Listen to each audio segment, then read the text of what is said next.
Bhojpur encounter मामले में बिहार की शासन व्यवस्था, प्रशासन व्यवस्था की भद्द पिट रही है। बिहार से लेकर दिल्ली तक ये खबरें दौड़ने लगी कि बिहार की पुलिस ने इनकाउंटर के नाम पर हत्या कर दी है। जिस तरह से भरत तिवारी के बारे में सोशल मीडिया पर यह चर्चा हो रही है, वीडियो सामने आ रहे हैं, या फिर भरत तिवारी का जो प्रोफाइल है उस प्रोफाइल से भी लगता है कि भरत तिवारी समाज के लिए कुछ करना चाह रहा था, समाज के लिए करता था, समाज के लिए जीता था, समाज के लिए सोता था। और भ्रष्ट सिस्टम से परेशान, भ्रष्ट शासन व्यवस्था से, भ्रष्ट प्रशासन व्यवस्था से आजीज होकर वो क्रांतिकारी बन चुका था। और जिस तरह से वीडियो सब वायरल हो रहे हैं, उस वीडियो के आधार पे ये खबरें तैर रही है और ये चर्चा का विषय हो गया है। लोगों में आक्रोश हो गया है कि भरत तिवारी का एनकाउंटर के नाम पर हत्या की गई। जब उसने फेसबुक लाइव करते हुए अपने पिस्टल को पुलिस के सामने फेंक करके जब सरेंडर कर दिया, फिर इसके बाद में उसकी एनकाउंटर करने की क्या जरूरत थी, एनकाउंटर नाम देने की क्या जरूरत थी और गोली मारने की क्या जरूरत थी। और फिर एनकाउंटर करने का भी नियम कायदा कानून होता है और शायद बिहार सरकार को, बिहार सरकार के जो प्रशासनिक व्यवस्था है उसको पता नहीं है, या फिर गैलेंट्री, प्रमोशन, अवार्ड लेने के चक्कर में ये पुलिस व्यवस्था जो है, ये पुलिस प्रशासन जो है किसी की भी हत्या कर सकता है। और ये भरत तिवारी के मामले में ही नहीं, अब भरत तिवारी के मामले में भले ही सम्राट चौधरी ने न्यायिक जांच के आदेश दिए हों या फिर न्यायिक जांच कराने की बात कर रहे हों, लेकिन अब तो सवाल पैदा होना यह शुरू हो गया है कि इसके पहले जो भी यहां पर इनकाउंटर हुए हैं, चाहे हाफ इनकाउंटर हुआ है या फिर फुल इनकाउंटर हुआ है, उसमें जो है सच्चाई क्या है। हो सकता है कि सभी के परिवार वाले, जो भी जिन लोगों का भी इनकाउंटर हुआ है, उनके भी परिवार वाले न्यायिक जांच की मांग करने लगे। सरकार जो फैसला ली है इनकाउंटर करने की, ये वाहवाही नहीं बल्कि अब किड़किड़ी होना शुरू हो गया है।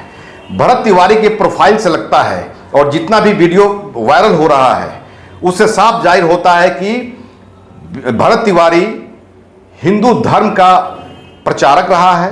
बाबा बागेश्वर धाम का उसने यात्रा किया, हिंदू धर्म का मानने वाला, या फिर जिस तरह से वो भ्रष्ट सिस्टम से लड़ा करता था, भ्रष्ट सिस्टम की आवाज उठाता था खिलाफ में, इससे कहीं ना कहीं उसको रास्ता नहीं दिखा, इसके लिए वो क्रांतिकारी रूप अख्तियार कर लिया था। तो क्या अगर सिस्टम भ्रष्ट है तो भ्रष्ट सिस्टम के खिलाफ में आवाज उठाना क्या गुनाह है? अगर भ्रष्ट सिस्टम के खिलाफ में अगर कोई क्रांतिकारी बनता है तो ये क्या गुनाह है?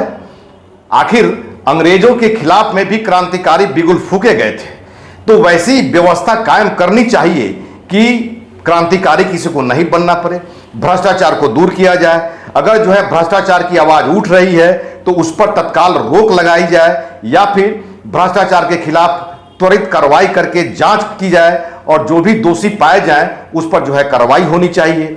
नहीं तो ऐसे ही ये तो जो है झलक है बिहार के शासन व्यवस्था या प्रशासन व्यवस्था में बैठे लोगों को शायद बिहार के इतिहास की जानकारी नहीं है, या फिर बिहार के इतिहास को सोचना नहीं चाहते हैं, रिकॉल करना नहीं चाहते हैं कि नक्सलवाद की शुरुआत बिहार में कैसे हुई।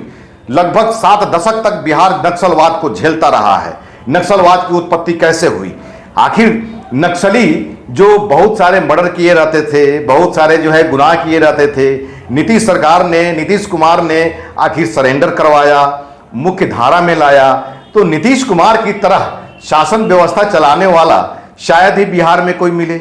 नीतीश राज में, जेडीयू की सरकार में तो इस तरह की बातें कभी नहीं हुई। हालांकि गुड गवर्नेंस नीतीश शासन में चली है, लेकिन ये बीजेपी क्या देखना चाहती है, बीजेपी क्या करना चाहती है? ये इनकाउंटर के नाम पर भ्रष्टाचार का पोल खोलने वाले लोगों को इनकाउंटर का नाम देकर क्या जो है गोली मार देना, यही क्या बीजेपी की शासन प्रणाली है? अब भरत तिवारी की जिस तरह से इनकाउंटर का नाम दिया गया, लोग तो बोल रहे हैं, जो वहां पर जो भी लोग हैं, जिन लोगों ने देखा है, जो प्रत्यक्षदर्शी हैं या फिर परिवार के लोग हैं, या फिर फेसबुक लाइव से जो है प्रतीत हो रहा है, जो चर्चा हो रही है कि भरत तिवारी की हत्या की गई है, इनकाउंटर नहीं हुआ है। और इसकी पुष्टि तो सरकार ने खुद कर दी है थाना प्रभारी सहित 4 लोगों को जो है निलंबित कर दिया गया। इसका मतलब कि प्रशासन व्यवस्था बैकफुट पे, सरकार जो है बैकफुट पे, और सीएम सम्राट न्यायिक जांच के जो है की बात बोल रहे हैं, तो वैसी स्थिति में सरकार भी बैकफुट पे। तो क्या यह माना जाए कि बिहार में जो सम्राट सरकार में इनकाउंटर की शुरुआत हुई थी वो शुरुआती दौर से ही गलत है? अब तो सबकी जांच होनी चाहिए। जब जब न्यायिक जांच होगी, आयोग बनेगा, और फिर जो है बजाता इसका जो है सारा लेखा जोखा जब होगा और दूध का दूध पानी का पानी होगा, ये कोई जो है पुलिस व्यवस्था, सीबीआई या पुलिस अफसर ये जो है नहीं जांच करेंगे। ये जो है रिटायर्ड जो है जस्टिस करेंगे, हाई कोर्ट के जस्टिस करेंगे। और वैसी स्थिति में जो है गोलमाल होने का जो है खतरा एकदम 0% रहता है। तो अगर जो है इस तरह की जो है न्यायिक जांच में अगर परिणाम सामने आते हैं तो सबसे बड़ा सवाल जो है ये पैदा हो गया और यह चर्चा का विषय है, और लोगों ने जो आंखों के सामने देखा है उन लोगों में ये आशा जगी है कि अगर न्यायिक जांच अगर होगी तो वैसी स्थिति में जो लोग हत्यारे हैं, सो कॉल्ड इनकाउंटर के नाम पर हत्यारे हैं, क्या उन पर 302 का मुकदमा चलेगा? क्या उन लोगों को जो है 302 के तहत जो है जो सजा का जो प्रावधान किया गया है वो सजा मिलेगा? अब लोग इंतजार करने लगे हैं कि न्यायिक जांच में क्या परिणाम सामने आता है, और न्यायिक जांच में क्या परिणाम सामने आएगा, क्योंकि लोग समझ रहे हैं कि अगर सही में जांच किया जाए तो ये सभी लोगों पर 302 का मुकदमा चलना चाहिए। ये सारे पुलिस अफसर को जो गैलेंट्री के लालच में अपना जो है इनकाउंटर शो जो है किए और इनकाउंटर करके जो है प्रमोशन, इनाम, गैलेंट्री के चक्कर में पड़े हुए थे, तो वैसे लोगों पर जब एक बार कार्रवाई हो जाएगी ना, तो वैसी स्थिति में सब लोग जो है अपने सही सलामत में आ जाएंगे। पुलिस व्यवस्था यहां पर भ्रष्टाचार इस कदर जो है कि सभी लोग परेशान हैं।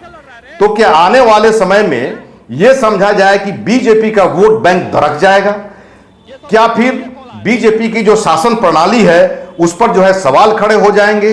अभी तो समय है, 5 साल समय है, माने 4 साल। अब तो जो है एक साथ जो है पार्लियामेंट्री और असेंबली चुनाव होने की बात हो रही है, तो 4 साल के बाद में ये दोनों चुनाव हो गया। लेकिन क्या बिहार की जनता जो है इसका बदला लेगी? आने वाले समय में पता चलेगा। लेकिन जो नेता है, जो खादीधारी लोग हैं, वो लोग ये समझते हैं अरे बिहार के लोग तो लालची है, 10,000 रुपया दे देंगे, 5 किलो अनाज दे देंगे, सारा वोट बोरा भर के भर लेंगे। लेकिन ये कितना दिन तक चलेगा? अब तो लोग पछतावा कर रहे हैं 10,000 जो है रुपया लेकर के वोट बेचने का, 5 किलो अनाज पर लोग पछतावा कर रहे हैं। 4 साल के बाद में इसका नमूना सामने आ जाएगा। हालांकि इस पूरे मामले का राजनीतिकरण हो गया है। सारी जो विपक्षी पार्टियां हैं जो है वहां पर जहां पर इनकाउंटर प्लेस है वहां पर जो है धावा बोल रहे हैं। ये सभी लोग तरह तरह के लोग बयान दे रहे हैं, अपनी अपनी राजनीति की रोटी सेक रहे हैं। आने वाले समय में लोगों को न्यायिक जांच पर अब उम्मीद टिकी हुई है। अब न्यायिक जांच किस कदर होती है, कितनी जल्दी होती है, और क्या जो है उस पर सम्राट सरकार एक्शन लेती है, इसका जो है इंतजार है। अगर सम्राट सरकार जो है इस मामले में अगर जो है दूध का दूध पानी का पानी करती है तो बीजेपी की शासन प्रणाली, बीजेपी की शासन व्यवस्था पर तो जो है एक तरह से कहीं ना कहीं विश्वास लोगों को थोड़ा सा जो है जमेगा, वरना जो है विश्वास लोगों का उठ गया है। आपको क्या लगता है, न्यायिक जांच का जो परिणाम होगा वो सही सामने आएगा? सीएम सम्राट चौधरी जो है इस पर त्वरित एक्शन लेंगे? कमेंट बॉक्स में जरूर कमेंट करिए। बहुत बहुत शुक्रिया।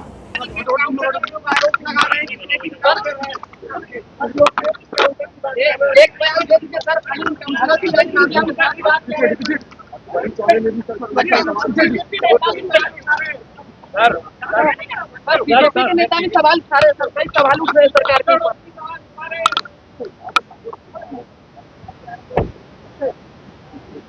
समाज में, देश में बदलाव ऐसे नहीं आता।